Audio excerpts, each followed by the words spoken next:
Hello students. बेटा आपको याद होगा लास्ट वीडियो में हम लोगों ने ऑक्सिन हार्मोन के बारे में डिस्कस करा था। आज हमको डिस्कस करना है जिब्रेलिन के बारे में। ठीक है, यदि मैं जिब्रेलिन की बात करूं तो जिब्रेलिन भी एक ग्रोथ प्रमोटर है। क्या है? Growth promoter. जिस प्रकार ऑक्सिन हार्मोन ग्रोथ को प्रमोट कराता था, मतलब वृद्धि को बढ़ाता था या प्रोत्साहित कराता था, उसी प्रकार जो जिब्रेलिन है ये भी ग्रोथ को प्रमोट करेगा, मतलब ये भी एक ग्रोथ प्रमोटिंग हार्मोन है। ठीक है, यदि बेटा हम इसकी डिस्कवरी की बात करें तो इसकी जो डिस्कवरी है वो ई क्रूसोवा नामक साइंटिस्ट द्वारा हुई थी। किसके द्वारा हुई थी? ई क्रूसोवा नामक साइंटिस्ट द्वारा हुई थी। अच्छा, जो ई क्रूसोवा थे इन्होंने जिब्रेलिन की खोज एक फंगस से करी थी। इस फंगस का नाम था जिब्रेला फ्यूजिकोराई। क्या नाम था? जिब्रेला फ्यूजिकोराई। ठीक है, अच्छा इसकी खोज कैसे हुई सुनो।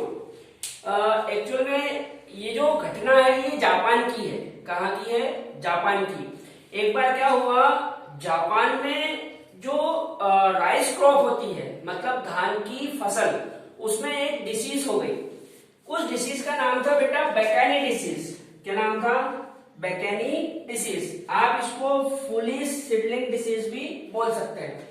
ये जो बेकैनी डिसीज थी ये एक फंगस के कारण हो रही थी। फंगस का नाम था जिब्रेला फ्यूजिकोराई।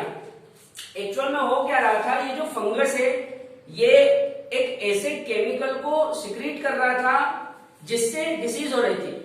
अच्छा, वो जो केमिकल था उस केमिकल का नाम जिब्रेलिन एसिड था, तो उसी के नाम से ये जो हार्मोन है इसका नाम पड़ा जिब्रेलिन हार्मोन। ठीक है, यहाँ पे कुछ बातें इंपॉर्टेंट है जो आपको याद रखनी है।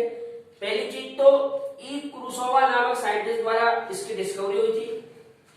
दूसरा, फंगस का नाम है जिब्रेला फ्यूजिकोराई और इस फंगस से राइस क्रॉप में जो डिसीज होती है उस डिसीज का नाम है बेकैनी डिसीज, या आप फुलिश सीडलिंग डिसीज भी बोल सकते हैं। ठीक है, अच्छा अब हम बात कर लेते हैं जिब्रेलिन के एप्लीकेशन के बारे में। इस तरफ देखो, यहां पे मैंने एप्लीकेशन लिख रखा है। पहला एप्लीकेशन इंटरनोड इलोंगेशन। ये जिब्रेलिन का सबसे ज्यादा इंपोर्टेंट एप्लीकेशन है, इंटरनोड इलोंगेशन। एक्चुअल में होता क्या बेटा, जिब्रेलिन की उपस्थिति के कारण जो स्टेम का इंटरनोड होता है उसकी लंबाई बढ़ जाती है। इसी को हम कहते हैं इंटरनोड इलोंगेशन। इसका जो सबसे ज्यादा उपयोग किया जाता है वो किया जाता है शुगर केन क्रॉप में। किसमें करते हैं? शुगर केन क्रॉप में। एक्चुअल में क्या होता है, यदि गन्ने की फसल में जिब्रेलिन हार्मोन का स्प्रे करा दिया जाए तो जो गन्ने का प्लांट है उसका इंटरनोड बढ़ जाएगा। जब इंटरनोड बढ़ेगा तो गन्ने की लंबाई भी बढ़ेगी और लंबाई बढ़ने से जो प्रोडक्टिविटी है वो भी बढ़ जाएगी।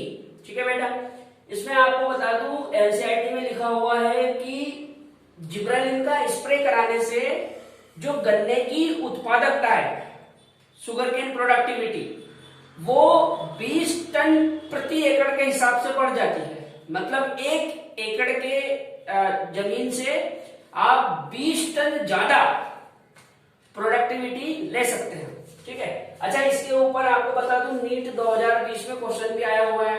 आप देखना नीट के पेपर में 2020 में जो नीट हुई थी उसमें क्वेश्चन पूछा गया था कि शुगर केन क्रॉप की प्रोडक्टिविटी बढ़ाने के लिए कौन से हार्मोन का स्प्रे कराया जाता है? Answer is gibberellin. ठीक है, नेक्स्ट, कुछ फल ऐसे होते हैं जो जिब्रेलिन की उपस्थिति के कारण लेंथ में बढ़ जाते हैं, जैसे एप्पल।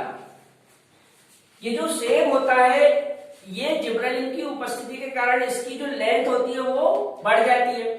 सीधी सी बात है, जब लेंथ बढ़ेगी तो प्रोडक्टिविटी भी बढ़ेगी। अच्छा, इसी का इंटरनोड इलोंगेशन का एक और एप्लीकेशन है ग्रेप्स स्टार्च की लंबाई का बढ़ना।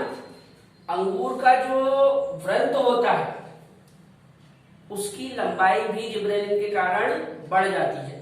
ठीक है बेटा, तीनों चीजें याद रखना, तीनों इलोंगेशन से रिलेटेड है। पहला शुगर केन क्रॉप, दूसरा एप्पल और तीसरा ग्रेप स्टाल। अच्छा, इसके बाद सीड जर्मिनेशन। ये जो जिब्रेलिन हार्मोन है ये सीड जर्मिनेशन को भी बढ़ाता है। कैसे? एक्चुअल में ये क्या करता है, सीड के भीतर हाइड्रोलाइजिंग एंजाइम जैसे अमाइलेज, लाइपेज और प्रोटीएजेस का ये सिंथेसाइज कराता है। आपने सुना होगा जल अपघटनी एंजाइम, जिनको इंग्लिश में हाइड्रोलाइजिंग एंजाइम कहते हैं। कौन कौन से हैं? अमाइलेज, लाइपेज और प्रोटीएजेस। इन एंजाइम्स का बीज के भीतर सिंथेसाइज कराता है, मतलब निर्माण कराता है। कौन? जिब्रेलिन।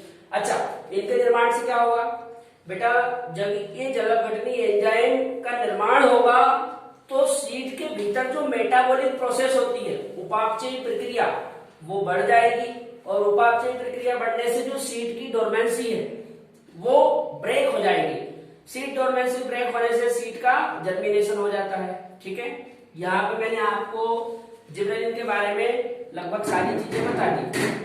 अब हम नेक्स्ट वीडियो में चर्चा करेंगे साइटोकाइनिन के बारे में। ठीक है।